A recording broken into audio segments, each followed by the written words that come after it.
Hello, my name is Jason Wallace Coons, and for the Cultural Patterns Project, the issue I decided to address was intercultural shunning. Before tackling the piece, I'd like to talk a bit about what intercultural shunning is. Um, when someone of the same race, the ethnicity, or the same cultural belief accepts or integrates another culture into their own, and you shun them for it, basically. Uh, a global example of this would be immigration. The United States is a large mixing pot of races, cultures, and it's nearly impossible to exist in our society without being affected by someone else's culture. However, there are purists in all cultures who disagree with ideas like interracial relationships, the LGBTQ plus community, and cultural integration.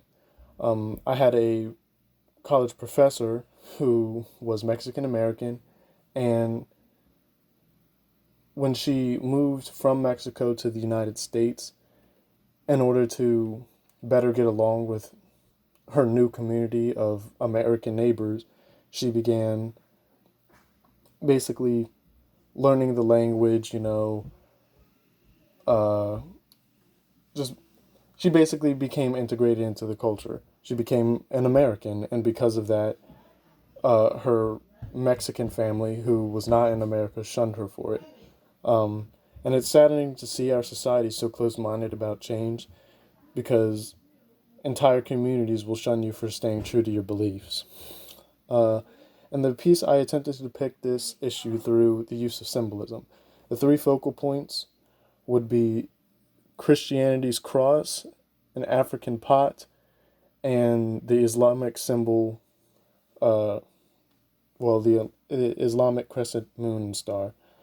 The purpose of the two religious symbols serve to set the scene of this tragic story, while the pot acts as a means to give the characters an identity. I use the pot here as a dress because women are often, for the lack of a better term, the poster child for cultures. And examples for this would be uh, cultures where women wear hijabs or on their dresses they have like textile patterns. Specifically in India, men and women's clothing are very different, where women have much more flowy clothing and is more brightly colored than men's are.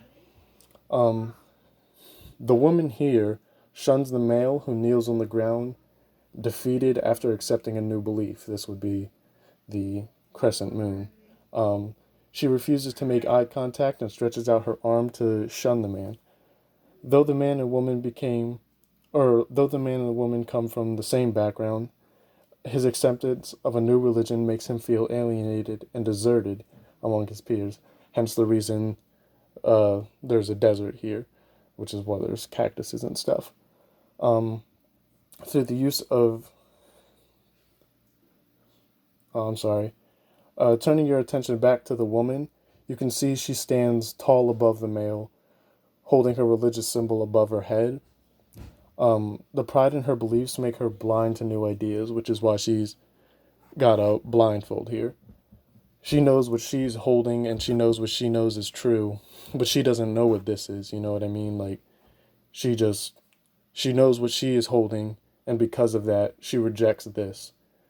Um, and through them remain, and through, and though she remains true to her beliefs, she shuns the male for doing the same because it's not her belief. Through the use of triangulation within this closed composition piece, I attempted to create a flowy sense of continuation.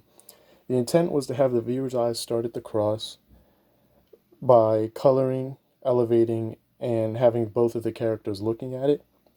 The eye would then flow down to the pot, and then it would go to the crescent moon.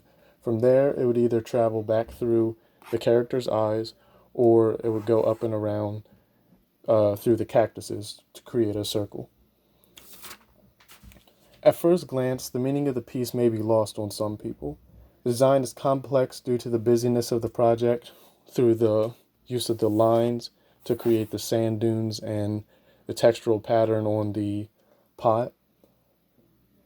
And yet the focal areas themselves are very clear and concise, which make it relatively simple. I feel the same about the issue of intercultural shunning. It is a complex situation because there will always be the this and that's of why things like this happen. But the simple truth is that staying true to oneself is the only belief worth having. Thank you.